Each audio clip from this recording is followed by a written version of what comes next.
అందరికీ నమస్కారం. తెలుగు పాఠ్యపుస్తకాల్లోని కంఠస్థ పద్యాలని అనంత మీకు అందిస్తున్న విషయం తెలుసు. అందులో భాగంగా 8వ తరగతి నుంచి మొదటి పాఠం త్యాగనిరతి.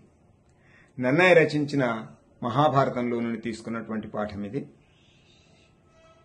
మొదటి పద్యం అంటే కంఠస్థ పద్యాలు మాత్రమే మనం ఇక్కడ మనవి చేస్తున్నాము. ధర్మజ్ఞుడైన పురుషుడు ధర్మువునకు బాధసేయు ధర్మువునైనన్ ధర్మముగా మది దలపడు ధర్మువు సర్వంబునకు హితంబుగవలయున్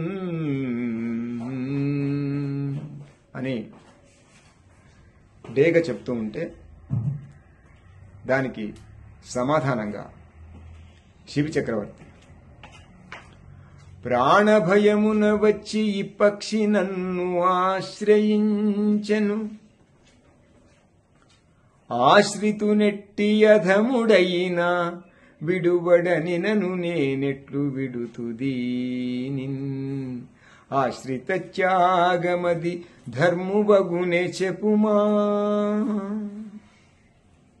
అంటూ చివర్లో ఈ పాఠానికి ప్రాణప్రదమైనటువంటి ఒక పద్యం.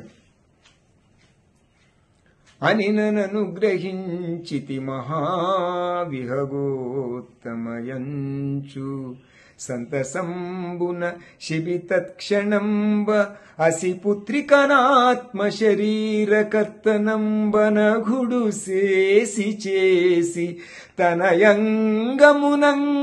మాంసమెల్లబెట్టినను కపోత భాగమ కడింది గడిందుచునుండెను అతులన్.